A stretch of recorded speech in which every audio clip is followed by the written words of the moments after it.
pronouns' main purpose is to replace nouns so that we don't have to repeat the same words or phrases over and over and over again. It's really a matter of convenience.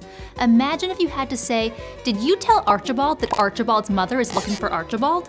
And while there are lots of different kinds of pronouns, there's one type in particular that people tend to care about the most: the personal pronoun. The short little words we use as a substitute for a person's name. For example, where did Divya go? She went to the store. Now you may have noticed that they is both singular and plural in our chart here. That's one of the big fusses about pronouns these days. But I'm here to tell you that singular they is nothing new. The Oxford English Dictionary traces it all the way back to 1375, and that's just the first time it was written down. We use singular they all the time when referring to an unknown person, such as in, does anyone know what they want? Or each student took their books home with them, or if you're BBC avoiding MasterChef spoilers.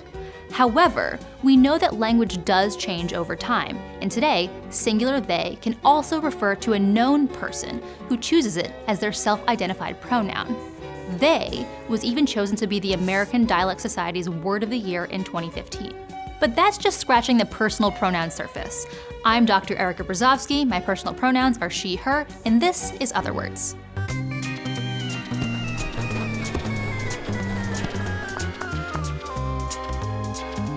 Otherwords. Anyone who thinks pronouns can't change must not be much of a history buff, because they forgot what happened to second-person pronouns in the 17th century.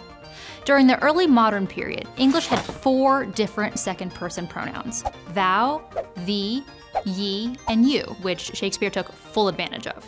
Kind of like with the Spanish tú and usted, thee and thou were informal and familiar, while you showed more respect. So in Romeo and Juliet, Tybalt says, "Romeo, the love I bear thee can afford no better term than this, thou art a villain."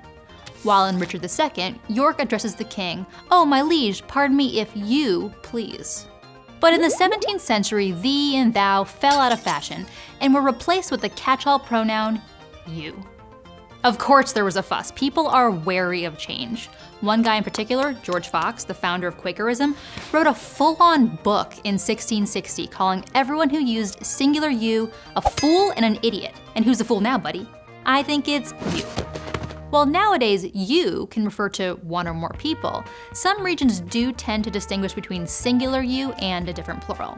The most widely used is y'all, which is typically associated with the southern United States, although also found in South African Indian English, Maori English, and in parts of Canada. Other common regionalisms in the US are yous guys, youans, and yins. Outside of the US, in Trinidad, you might hear alya, in Ireland, yees, and in Barbados, wuna. And that's just English.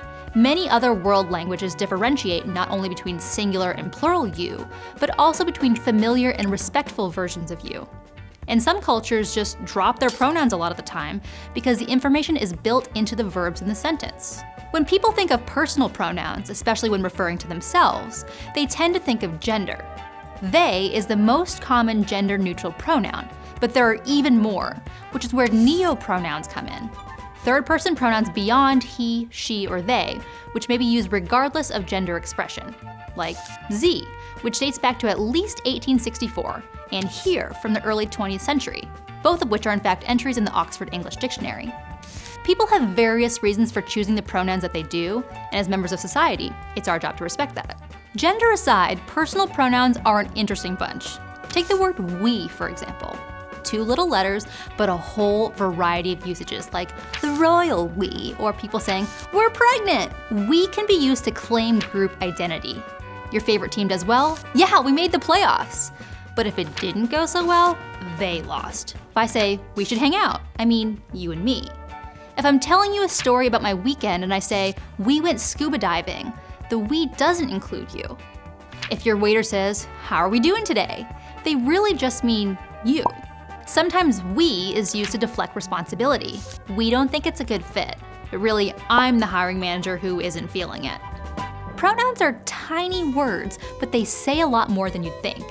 In The Secret Life of Pronouns, social psychologist James W. Pennebaker theorizes that the frequency with which we use certain pronouns can point to how we're feeling, who we identify with, and even might indicate whether or not we're telling the truth.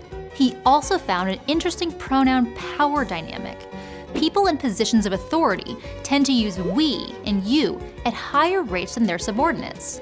If you're emailing your boss, you probably use more I's than they do. I took a look at my emails, it checks out. And now you're gonna be thinking about that next time you write an email. Pronouns deserve more credit than they get. Our brains tend to ignore them in favor of the juicier nouns and verbs, but there's a lot going on under the surface. Pronouns say a lot about you, both loud and proud when you state your personal pronouns, and also subconsciously in the way you think and speak and write. We use pronouns every day in almost every sentence, and it would be incredibly awkward to communicate without them. In fact, every sentence I've said has a pronoun in it, except one. Good luck finding it. Before you go, could a blind gamer beat you in Mortal Kombat?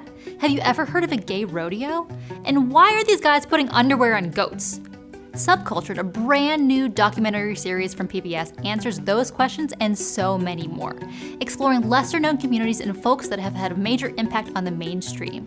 Check it out over on PBS Voices, linked in our description, and let them know that Otherwords sent you.